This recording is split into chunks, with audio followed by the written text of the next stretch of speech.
Assalamualaikum warahmatullahi wabarakatuh. Hai teman-teman, pada video kali ini kami dari kelompok 4 mata kuliah Akidah Akhlak yang beranggotakan saya sendiri Muhammad Maulana Abdul Rahman dan teman saya Umin Afilah serta Binti Nur Aziza akan membuat video pembelajaran terkait apa itu akhlak tercela beserta contoh-contoh akhlak tercela. Baik, dari kami sendiri akan menjelaskan beberapa poin penting terkait akhlak tercela, mulai dari pengertian, terus contoh-contoh akhlak tercela, dan juga bagaimana cara untuk menjauhinya. Untuk lebih jelasnya bisa kita simak pada video pembelajaran kali ini. Terima kasih. Wassalamualaikum warahmatullahi wabarakatuh.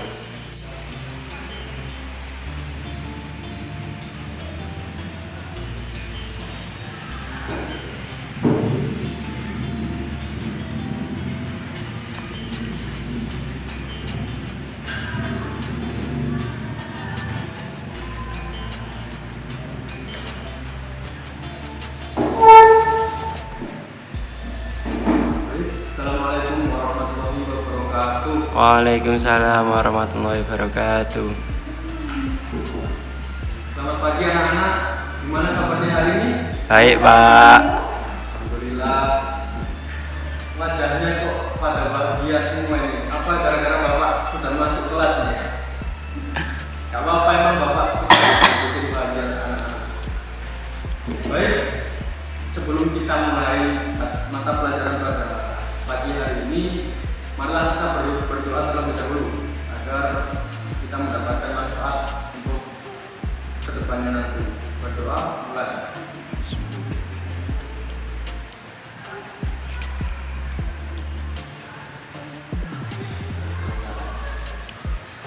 Baik anak-anak, sebelumnya untuk pertemuan kali ini Bapak akan membahas tentang akhlak tercela. Baik, langsung saja dibuka buku karyanya halaman 35. Buka dulu. Sudah? Sudah, Pak.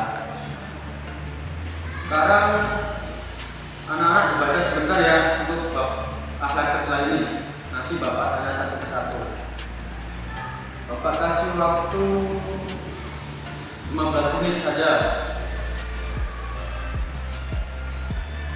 Coba dibaca terlebih dahulu. Pak Hendro.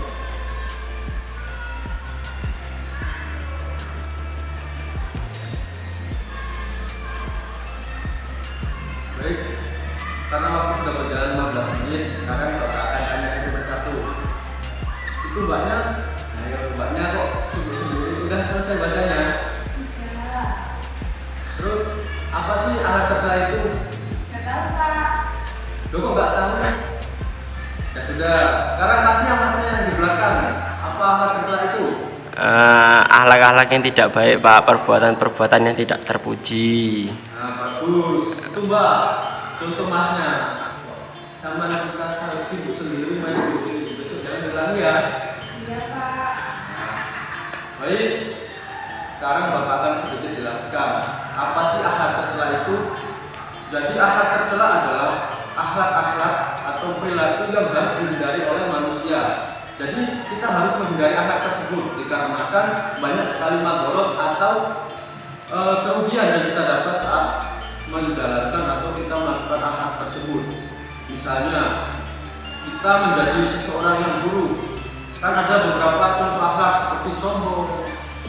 Gibah itu pun juga akhlak tercela anak-anak. Jangan suka gibah ya, buat apalagi cewek yang di belakang itu biasanya suka gibah. Itu juga akhlak tercela, nggak boleh. Terus ada juga yang namanya hasad atau dengki, namimah ataupun anania. Banyak sekali contoh-contoh akhlak tercela yang harus kita jauhi. Tapi di sini Bapak akan menjelaskan sedikit terkait akhlak tercela. Yang pertama adalah hasad atau biasa disebut dengki. Hasad atau dengki adalah dimana saat kita sebagai seseorang melihat teman ataupun kerabat kita ataupun orang lain mendapat suatu kebaikan, mendapatkan suatu hal yang baik, kita itu merasakan kita itu, oh dia kok dapat, kok sedangkan aku kok nggak dapat gitu. jadi rasa itu kayak sakit gitu. Nah, sakit ya, anak-anak biasanya dari zaman sekarang biasanya merasa tersakiti gitu. Jadi mungkin ada yang merasa seperti itu, kayak orang itu padahal saya yang PDKT tapi kok dia yang dapat. Nah itu dengki juga, dengki, nggak boleh kayak gitu. Jadi kita harus banyak-banyak bersyukur agar kita bisa terhindar dari sifat dengki. Terus untuk bentuk-bentuk sifat hasad atau dengki ini, yang pertama adanya kebencian di dalam hati kita. Ingat, jika sama ada kebencian, itu berarti sama ada benih-benih sifat dengki.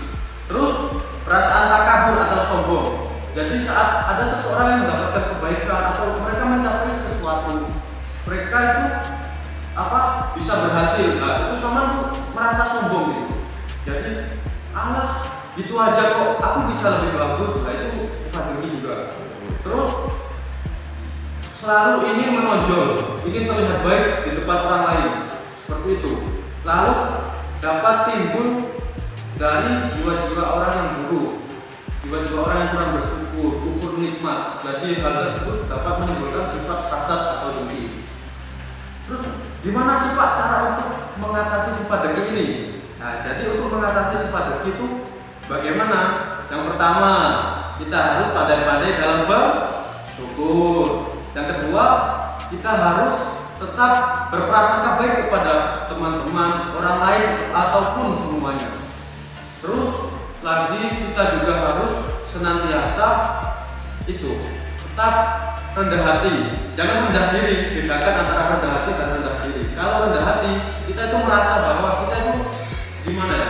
Tidak lebih tinggi di hadapan orang lain. Kita itu sama. Kalau rendah diri, kalian merasa lebih rendah dari orang lain. Seperti misal orang itu bisa melakukan seperti kayak mendapatkan juara. Dan sama itu merasa orang itu bisa mendapatkan juara. Aku kan tidak bisa, aku kan bodoh. Itu namanya rendah diri. Nah, jadi teman-teman, adapun dampak-dampak negatif dari sifat hasad tersebut. Yang pertama, bagi diri sendiri, sampean akan merasakan banyak sekali kebencian, merasa sampean itu selalu merasa tidak adil, hidup tidak adil, terus merasa ingin terjadinya kayak permusuhan juga. Terus untuk dampak negatif bagi sesama orang lain, nanti juga itu sampean dengan teman-teman bisa saling bermusuhan dikarenakan rasa iri benci sampean. Bisa juga tidak menyebabkan hubungan kalian dengan teman sampean itu bisa tidak harmonis dikarenakan adanya rasa tersebut, rasa iri dan dengki tersebut. Jadi itu tadi teman-teman terkait sifat hasad. Mungkin ada anak-anak yang ingin bertanya, gimana Mbaknya, ada yang ditanyakan? Nggak ada Pak. Gak ada. Buat tasnya? Cukup Pak. Cukup. Sudah tahu semua ya? Insya Allah sudah Pak. Jangan lupa untuk kita tetap senantiasa menjadi orang yang baik, orang yang selalu bersyukur dan merasa rendah hati. Ingat, rendah hati loh ya, jangan rendah diri, agar kita bisa terhindar dari sifat hasad. Baik anak-anak, itu tadi yang bisa Bapak sampaikan. Untuk akhlak tercela yang lain akan disampaikan oleh Bu Umi Nafiah dan Bu Binti Nur Aja, akan disampaikan selanjutnya. Sekian dari Bapak, jika ada salah-salah mohon maaf. Wallahul muwaffiq ila aqwamit thoriq. Wassalamualaikum warahmatullahi wabarakatuh. Waalaikumsalam warahmatullahi wabarakatuh. Assalamualaikum warahmatullahi wabarakatuh. Hai anak-anak, kembali lagi bersama Ibu Umi Nafiah. Hari ini Ibu akan melanjutkan penjelasan tentang materi akhlak tercela. Ibu akan menjelaskan tentang sifat dendam dan sifat ghibah. Jadi, apakah ada yang tahu apa itu dendam? Dendam itu merupakan kemauan yang keras dari seseorang atau kelompok untuk membalas kejahatan dari seseorang atau kelompok lain. Nah, sikap dendam akan membuahkan sifat buruk lainnya bagi si pelaku. Seperti contohnya sifat hasad, karena nantinya pasti merasa senang jika orang lain mengalami kesusahan dan pasti akan memutuskan tali persaudaraan.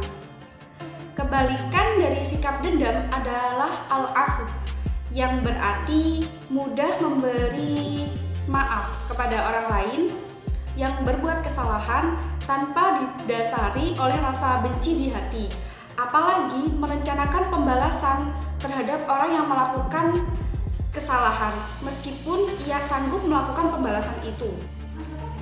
Di dalam Al-Quran, Allah Subhanahu wa Ta'ala menyerukan supaya kita lebih suka memaafkan orang yang menyakiti kita dan membiarkannya. Allah Subhanahu wa Ta'ala menyukai orang-orang yang berbuat baik, seperti yang termaktub pada Quran Surat Al-Ma'idah ayat ketiga yang berbunyi Bismillahirrahmanirrahim Fa'fu anhum wasfah Innallaha yuhibbul muhsinin, yang artinya, maka maafkanlah mereka dan biarkanlah mereka. Sesungguhnya Allah menyukai orang-orang yang berbuat baik. Adapun untuk ciri-ciri orang yang memiliki sifat dendam, yang pertama, memiliki emosi yang tinggi dan mudah tersinggung. Yang kedua, susah diajak berbicara dengan baik. Yang ketiga, suka mengancam terhadap orang yang menyebabkannya kecewa. Yang keempat, tidak mudah memberikan maaf kepada orang yang dianggap salah. Dan yang kelima, tidak mau menerima nasihat dari orang lain. Selanjutnya, ada dampak negatif dari dendam. Yang pertama, yaitu dapat menimbulkan retaknya hubungan persaudaraan. Yang kedua, timbulnya rasa saling curiga di antara kedua belah pihak. Yang ketiga, menimbulkan pertikaian akibat kejahatan yang tidak dapat selesai dengan balasan kejahatan.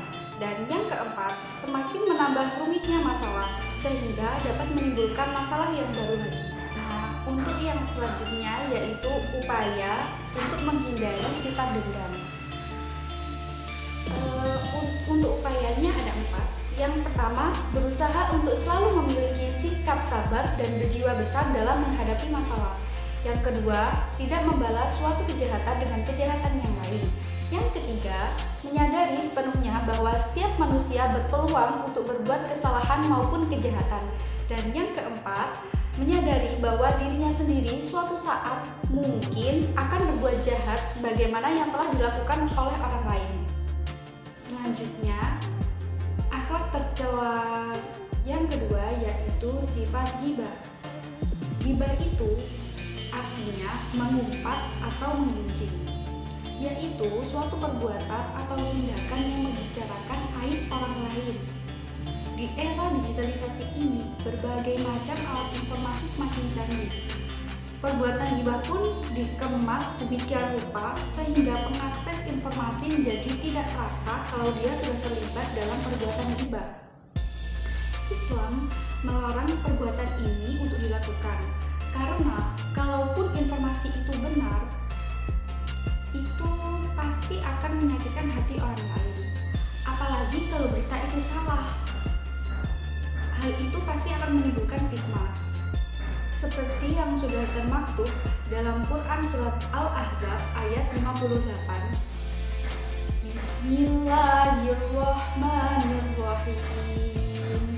Walladzina yu'dzunal mu'minina wal mu'minati bighairi maktasabu faqad ihtamalu buhtanan wa itsman mubina. Yang artinya, dan orang-orang yang menyakiti orang mukmin dan mukminat tanpa kesalahan yang mereka perbuat, maka sesungguhnya mereka itu telah memikul kebohongan dan yang nyata. Nah, untuk sebab-sebab timbulnya ghibah, yaitu yang pertama, ingin menghilangkan perasaan marah. Jika telah terlampiaskan marahnya, ia akan merasa puas. Dan yang kedua, kemegahan diri. Seseorang yang ingin dikatakan hebat dan mewah atau megah. Yang ketiga, menganggap orang lain lemah, rendah dan hina, dan dia merasa dirinya itu lebih baik. Dan selanjutnya, tidak semua membicarakan orang lain itu disebut ghibah. Ibu akan menjelaskan perbuatan yang bukan termasuk perilaku ghibah karena dilakukan demi kebaikan bersama dan harus dengan cara yang baik juga. Yang pertama, melaporkan kejahatan kepada pihak-pihak yang berwenang seperti kepolisian atau jaksa untuk proses penyelidikan. Yang kedua, mengungkapkan kejahatan dengan tujuan perlindungan masyarakat dari kejahatan itu. Yang ketiga, menjelaskan keburukan ahli maksiat dan ahli bid'ah agar masyarakat Islam selamat dari keburukannya. Dan yang keempat, membicarakan keburukan orang lain dalam upaya mencari jalan keluar untuk amar ma'ruf nahi munkar. Dan ya, terima kasih anak-anak. Sekian penjelasan dari Ibu Nafiah. Untuk materi akhlak tercela selanjutnya akan dijelaskan oleh Ibu Aziza. Assalamualaikum warahmatullahi wabarakatuh. Halo anak-anak, perkenalkan nama ibu adalah Ibu Nur Aziza. Anak-anak bisa memanggil Ibu Aziza. Nah, di sini ibu akan menjelaskan materi tentang akhlak tercela, yaitu fitnah dan namimah.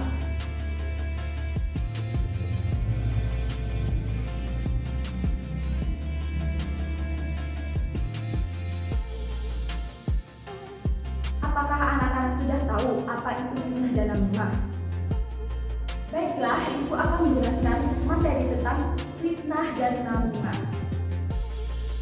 Yang pertama, ibu akan menjelaskan materi tentang fitnah. Apa sih pengertian tentang fitnah? Ada yang sudah tahu? Iya, betul. Fitnah adalah perkataan yang bermaksud untuk menjelekkan orang seperti menodai nama baik orang yang difitnah dan merugikan kehormatan orang lain. Fitnah dilakukan tidak hanya oleh satu orang, tetapi dilakukan oleh dua orang, bahkan dilakukan oleh beberapa orang. Dari segi caranya, fitnah bisa dilakukan secara sembunyi-sembunyi dan bisa dilakukan secara terang-terangan. Dalam firman Allah surah Al-Baqarah ayat 191 yang berbunyi Bismillahirrahmanirrahim wal fitnatu asyaddu minal qatl al-ayat, yang artinya sedangkan fitnah lebih besar bahayanya daripada pembunuhan. Nah, anak-anak harus menghindari sikap fitnah ya, karena fitnah termasuk perbuatan yang sangat berbahaya. Sehingga dinyatakan dalam firman Allah SWT di atas bahwa fitnah lebih besar dampaknya daripada pembunuhan. Sehingga kita sering mendengar pepatah yang mengatakan bahwa fitnah lebih kejam daripada pembunuhan. Mengapa bisa dikatakan hal demikian? Mengingat bahwa luka karena benda tajam bisa hilang seiringnya waktu berlalu. Namun, luka karena tajamnya lisan seseorang sulit untuk dihapus, akan selalu senantiasa membahas dalam hati orang tersebut. Orang yang suka memfitnah biasanya orang yang pengecut. Dia tidak senang melihat orang lain hidup bahagia. Ia berupaya agar orang lain jatuh ke dalam kebinasaan. Nah, selanjutnya ibu akan menjelaskan apa saja sih dampak negatif dari perbuatan fitnah. Ketika seseorang melakukan fitnah, maka akan banyak dampak yang ditimbulkan, baik itu untuk orang lain, untuk dirinya sendiri, bahkan kepada masyarakat umum. Nah, ibu akan menyebutkan apa saja dampak-dampak negatif yang ditimbulkan dari perilaku fitnah. Yang pertama, mendapatkan ancaman Allah SWT akan siksa neraka yang sangat pedih. Yang kedua, rusaknya kehidupan masyarakat karena adanya kecurigaan antara yang satu dengan yang lain. Yang ketiga, terpecahnya persatuan masyarakat yang dapat memicu timbulnya beberapa kelompok yang mendukung maupun menentang. Nah, selanjutnya ibu akan menjelaskan beberapa upaya untuk menghindari perilaku fitnah.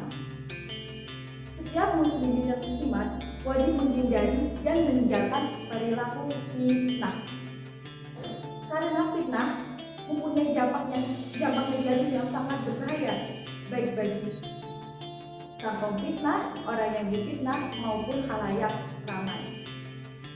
Adapun upaya untuk bisa dilakukannya untuk menghindari perilaku fitnah, ada beberapa hal, yaitu bergaul dengan baik kepada semua orang dan tidak pilih-pilih, saling mengingatkan apabila pembicaraan sudah mengarah kepada perbuatan fitnah, melakukan klarifikasi terlebih dahulu saat mendengarkan berita yang tidak jelas sumber kebenarannya, mau menyampaikan dan menerima kritik dengan cara langsung dan jelas kepada yang bersangkutan dan tidak menyebarkan kepada orang lain yang tidak ada kaitannya. Kita harus waspada terhadap informasi dan mencari kejelasan dan kebenaran informasi supaya kita tidak salah dalam mengambil sikap dan keputusan. Kita juga harus hati-hati karena fitnah itu sangat berbahaya dan bisa mengakibatkan pertikaian dan kesalahpahaman yang akhirnya akan menimbulkan perpecahan. Demikianlah materi tentang fitnah. Selanjutnya Ibu akan menjelaskan materi tentang namimah. Apakah anak-anak sudah tahu apa itu namimah? Baiklah, Ibu akan menjelaskan materi tentang namimah. Menurut bahasa, namimah berasal dari bahasa Arab yang artinya adu domba. Adapun yang dimaksud dengan namimah menurut istilah adalah menyampaikan sesuatu yang tidak disenangi, baik yang tidak disenangi itu orang yang diceritakan ataupun orang yang mendengarkan agar terjadinya permusuhan. Cara menyampaikan sesuatu itu biasanya dengan ucapan atau perkataan, tetapi bisa juga dengan tulisan, isyarat, ataupun dengan sindiran. Namimah pada hakikatnya adalah menyampaikan atau menceritakan rahasia orang lain sehingga merusak nama baik orang lain tersebut. Tentu saja orang yang diceritakan itu merasa tidak senang dan dapat menimbulkan permusuhan. Seringkali terjadi namimah dilakukan oleh orang yang sengaja ingin menimbulkan permusuhan antara seseorang dengan orang lain. Bahkan sifat seseorang yang ingin mencari popularitas diri sendiri di atas penderitaan orang lain. Contohnya, Abu dan Asmat adalah dua orang yang bersahabat. Jarbin adalah orang yang banyak omong dan akhlaknya kurang baik. Melihat persahabatan Abdu dan Asmat yang sangat akrab, Jarbin kemudian mencari-cari peluang untuk mengadu domba antara Abu dan Asmat dengan berbagai cara, sehingga persahabatannya bisa berantakan dan akan menimbulkan perkelahian dan permusuhan antara Abu dan Asmat. Kira-kira ada nggak sih dalil tentang namimah? Betul, ada firman Allah yang menyatakan tentang namimah, yaitu dalam Quran surah Al-Qalam ayat 10-11 yang berbunyi Bismillahirrahmanirrahim walau tu'ikulla halamin mahin hammalin masya'idin namim, yang artinya, dan janganlah kamu ikut setiap orang yang banyak bersumpah lagi zina, yang banyak mencela, yang kian kemari menghamburkan fitnah. Quran surah Al-Qalam ayat 10-11. Penyebab timbulnya namimah adalah yang pertama, ada perasaan tidak senang terhadap orang yang diceritakan. Yang kedua, adanya sifat dengki pada diri seseorang yang menyebabkan ketidaksenangan kepada orang lain yang mendapatkan kebahagiaan maupun kesuksesan. Yang ketiga, mencari muka agar orang lain bersimpati kepada dirinya. Yang keempat, gemar berbicara berlebihan, omong kosong, atau berbicara tentang hal-hal yang tidak benar. Nah, sekarang anak-anak sudah tahu kan penyebab timbulnya sifat namimah? Dengan begitu, kita semua harus menghindari sifat-sifat tersebut biar tidak menimbulkan sifat tercela yaitu namimah. Dampak negatif yang disebabkan namimah itu sangat banyak. Ada yang tahu? Baiklah, Ibu akan sebutkan beberapa dampak negatif dari perbuatan namimah. Di antaranya adalah dapat menyebabkan terputusnya ikatan silaturahmi dan ukhuwah, menyulut api kebencian dan permusuhan antara sesama manusia, merusak tatanan dan ketenteraman masyarakat, hilangnya ridha Allah SWT dan mendapat murkanya. Nah, setelah mengetahui pengertian namimah, dari namimah, penyebab timbulnya sifat namimah, dan dampak negatif dari perbuatan namimah, pasti kita sudah merasa bahwa perbuatan tersebut sangat merugikan banyak orang. Maka kita harus menghindari perilaku namimah tersebut. Bagaimana sih caranya? Nah, langkah-langkah menghindari perilaku namimah adalah yang pertama, bagi orang yang mendengar atau menerima kabar, jangan langsung percaya dengan perkataan tersebut. Yang kedua, berusaha untuk menghentikan pemberitaannya, karena hal itu termasuk kemungkaran. Cara mencegahnya dapat melalui lisan, tulisan, maupun dalam bentuk yang lain. Yang ketiga, membenci perilaku namimah.